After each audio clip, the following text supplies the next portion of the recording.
Pierre Mathieu, bonjour. Bonjour. Merci d'avoir accepté notre invitation. Alors, tout d'abord, première question, quelles sont les villes importantes à regarder pour ce second tour?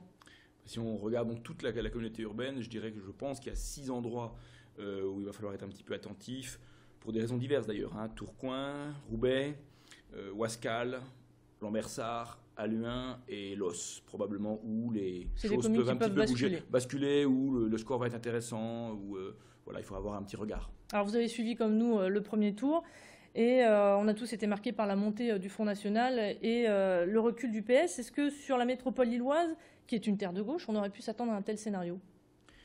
Sur la montée du Front National, je pense qu'elle était prévue, mais qu'elle a été plus haute que ce qui était attendu. Mais on avait déjà eu ça, notamment en 1995. Mais là, les scores sont plus importants. Et puis le FN avait des listes dans plus de villes. Donc il a une implantation qui est plus forte qu'en 1995 notamment et en 2001. Sur le PS... C'est toujours un vote sanction? C'est de plus en plus un vote d'adhésion et on le voit bien sur le fait qu'au deuxième tour, on va voir ça dimanche, mais au deuxième tour en général, le FN maintient ses scores de premier tour, ce qui veut dire que les gens réitèrent leur vote, alors que dans le passé, ils avaient tendance au deuxième tour à retourner vers d'autres partis, notamment vers l'UMP, et maintenant ils reconduisent leur vote. Donc ça ressemble de plus en plus à un vote d'adhésion en faveur du Front National. S'agissant donc du PS, c'est vrai que c'est une terre, la métropole lilloise est une terre favorable à la gauche, même s'il y a des vrais lieux de puissance de la droite, à Marc-en-Barœul, Lambersart, Saint-André, la Madeleine, etc., etc. Mais ce qu'on a constaté effectivement, c'est que le reflux du Parti socialiste est plus important que ce qui était prévu. On avait pensé que ces élections seraient très locales et que donc les maires sortants s'en tireraient bien, puisqu'ils ont en général de bons mandats, ils sont connus. Mais je pense qu'il y a eu une dimension plus nationale que prévue de ce scrutin, et donc une sanction des maires socialistes parce qu'ils étaient évidemment assimilés au pouvoir de François Hollande et de Jean-Marc Ayrault. Alors, autre phénomène, il y a eu un fort taux d'abstention. Est-ce qu'on peut s'attendre à un sursaut des électeurs pour ce second tour? Alors il y a eu une abstention qui a été plus forte que la dernière fois, même si elle a moins augmenté que la France entière, donc on a un peu plus voté que la France entière, donc c'est plutôt une bonne nouvelle, mais l'abstention a été extrêmement forte, très diverse selon les villes de la métropole, faible dans les petites communes, de plus en plus importante au fur et à mesure de la taille de la commune est très importante à Roubaix.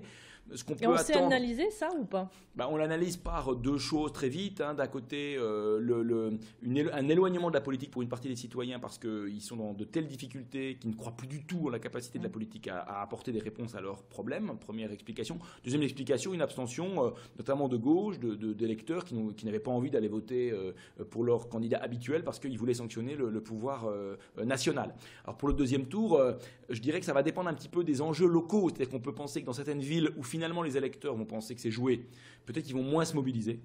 Ou alors, si leur candidat n'est plus là, ils ne vont peut-être pas y aller. Je pense aux écolos à Villeneuve-d'Ascq, par exemple, qui n'ont plus de candidats, qui n'ont pas de candidat sur la liste du maire sortant, M. Caudron, donc qui ne vont peut-être pas se déplacer. Puis dans d'autres villes, on pense évidemment à Tourcoing, par exemple, on peut penser que les électeurs, sentant qu'il y a un vrai enjeu et que ça va être très serré, peuvent se mobiliser plus qu'au premier tour.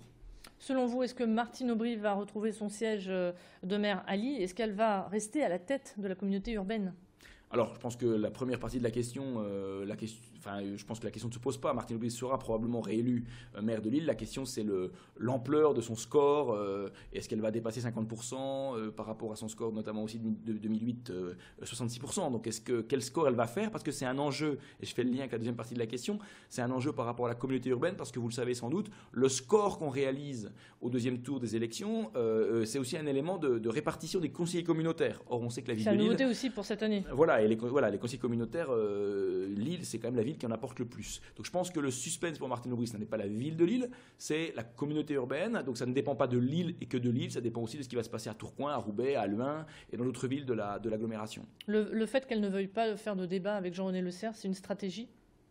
Je pense que c'est une volonté de ne pas courir trop de risques, je dirais, par rapport à un débat. Je pense que c'est moins le débat avec Jean-René Lecerf qui lui pose problème que le débat avec Éric Guilly. Elle n'a pas envie, sans doute, que le débat parte un peu dans tous les sens et qu'elle soit, je dirais, mise en cause assez violemment par le candidat du Front National. Est-ce que, selon vous, on peut s'attendre à un remaniement ministériel après ce second tour? On est très loin de Lille dans ce cas-là, mais on entend des choses autour du remaniement ministériel. Moi, j'en suis pas complètement convaincu, pour une raison extrêmement simple, c'est que certes, le gouvernement est très fragilisé, que la gauche va perdre dimanche une partie de ses points forts en France, mais en même temps, n'oublions pas qu'il y a des élections européennes le 25 mai prochain, et donc s'il y a un remaniement maintenant et un changement de Premier ministre maintenant, le 25 mai prochain, ce Premier ministre risque de devoir assumer une nouvelle défaite de la gauche et donc va se retrouver affaibli à son tour. Donc je ne suis pas totalement convaincu qu'il y ait un remaniement tout de suite. Je suis en tout cas pas convaincu que même s'il y a un remaniement, il s'accompagne du départ du Premier ministre. Et dernière question, puisqu'il ne nous reste que 30 secondes, selon vous, qu'est-ce qui risque de changer sur la métropole lilloise? Sur quelle ville, vraiment, on peut s'attendre à des réelles surprises ce dimanche?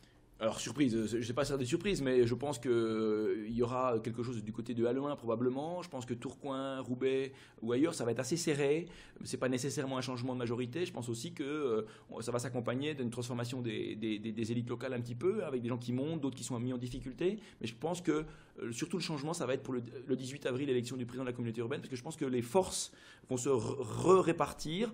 La gauche ne va pas nécessairement perdre la communauté urbaine, mais évidemment va être un petit peu affaiblie et d'autres forces vont monter en puissance.